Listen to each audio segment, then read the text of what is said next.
জনগণকে রাস্তা দেখেন 90% পতন হয়ে গেছে, 90% পতন হয়ে গেছে। ছাত্র জনতা রাজপথে থাকে, অমানবিক নির্যাতন হচ্ছে, ঝুলাইয়া চোখ বাইদা হবে 90% পতন হয়ে যায়। 10% ধাক্কা দরকার, এই ধাক্কাটা চালাই যেতে হবে। 90% পতন অলরেডি হয়ে গেছে। প্রশাসনের মধ্যে আলোচনা আপনারা জনগণকে রাস্তা দেখেন, জনগণকে রাস্তা দেখেন 90% পতন হয়ে গেছে, 90% পতন হয়ে গেছে। ছাত্র জনতা রাজপথে থাকে, প্রশাসন ইতিমধ্যে আমাদের পক্ষে দাঁড়াইছে। আর মাত্র অল্প কিছু 10% ধাক্কা দরকার, আর 10% ধাক্কা দরকার, তাহলে সরকার শেষ। অমানবিক নির্যাতন হচ্ছে, ঝুলাইয়া চোখ বাইদা চোখ বাইদা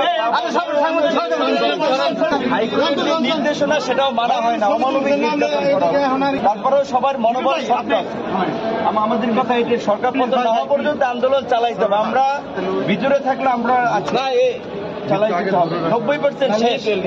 প্রশাসনের মধ্যেও এই দেশবাসী আবার আন্দোলন চালাই যেতে হবে। 90% পতন হয়ে গেছে, প্রশাসন সবাই আলোচনা। এখন জনগণকে রাস্তা থাকতে হবে। 90% পতন হয়ে যায়, 10% ধাক্কা দরকার, এই ধাক্কাটা চালাই যেতে হবে।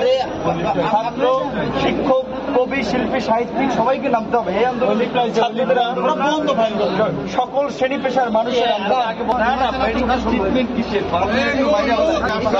ভিতরেই মাইরা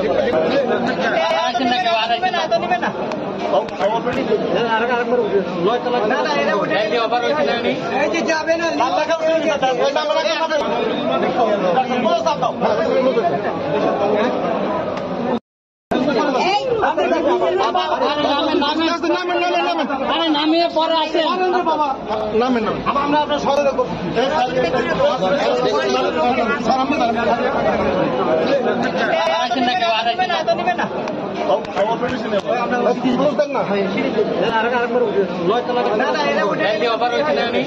যাবে না।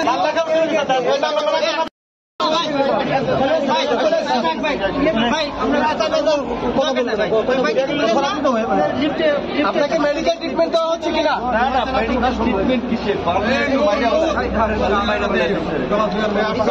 ভিতরেই মাইরা। আপনার শারীরিক অবস্থা কেমন এখন?